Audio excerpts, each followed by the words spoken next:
Ladies and gentlemen, members and friends, I'm Matt Bailey, the National Director and Ambassador for the Scotch Malt Whisky Society here in Australia. I'm presenting another whisky to you that we've just released through the Society that I'm really proud to show you. 19.63 Crumbs by the Jam Jar, an 18-year-old, spicy and sweet. I was really excited to hear about this one coming out because we've seen so few 19s. It's a distillery I've talked so little about because we don't see that many through. And so I was remarking to myself about, when was the last time I was at a tasting or an event and I was talking about Distillery 19. It doesn't happen because we've just not had that many 19s through until the festival month earlier this year, back in May, when we saw Hazelnut Bubblegum, one of the festival releases. I actually bought a bottle of that because I thought it was phenomenal. It was like, it was a mixture of that lovely sort of like spices with bubblegum, so sweet and savory but spiced, and there was a lovely complexity to that spirit, which is also an 18-year-old from Distillery 19. That was a mixture of casks, however, still being a single malt, but this is a single cask, single malt from that distillery in the spicy and sweet flavour profile. This particular cask was a favourite over at Whisky Fair, Sydney Whisky Fair, just the other week. And I wanted to have a chance to actually sit down with this whiskey properly for the first time outside of Whisky Fair and have a nose and taste of it. So let's dig into this right now. Wow. I've got a soft spot for this distillery. It's an unusual distillery. It's quite modern now, but it still uses a lot of old equipment.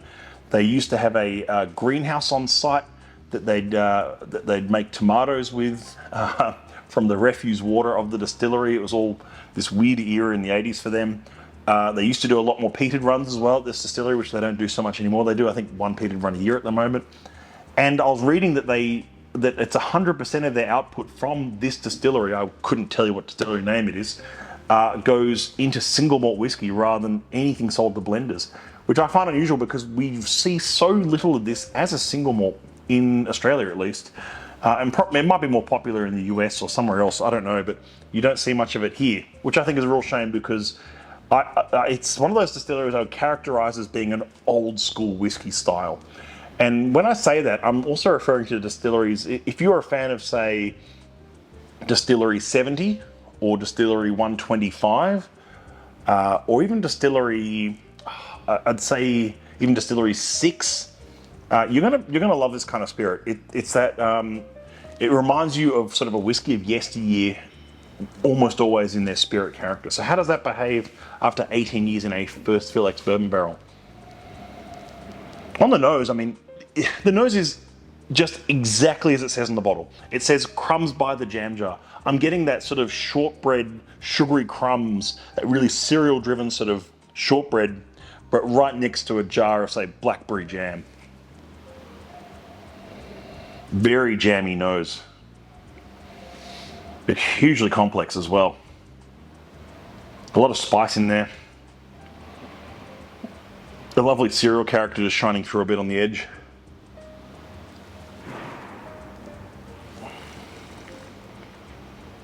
Mm. 58.6. Sticky syrup, bit of like fruit salad. Apple crumble, and a bit nutty as well. That was the thing I loved about that hazelnut bubblegum release, for instance. It had a certain nuttiness to it. It had a sort of like crushed nuts and honey kind of note, which this has as well. So that's showing you really, I mean, we're not too far removed. It's like one of those casks almost that would have been used, but this one was elevated as a single cask and found a new lease of life, I guess. This one only just came out last week. I think it's $250 for an 18-year-old single cask strength whiskey, which is incredible value and just a really fun drinker. What happens to whiskey when it gets to this age? When you get into those sort of later teenage ages of any cask, it starts to develop a lot more cask complexity. The wood starts to show in a little bit further, and it shows a bit of depth of age from the spirit.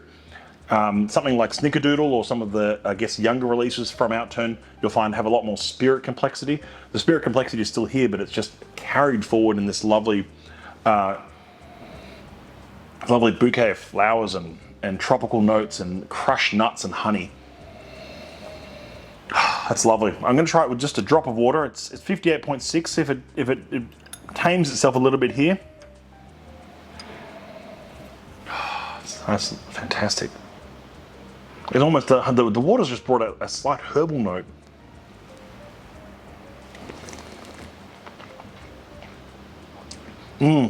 That works really well with water as well. I would usually say older whiskey, just tread more carefully on the water side of things. That one's out as a mid-month release through September at the moment through the Scotch Malt Whisky Society, available for members only, of course. I wish you all good health and good dramming, and I recommend you give Crumbs by the Jam Jar a red hot go. Sanjava.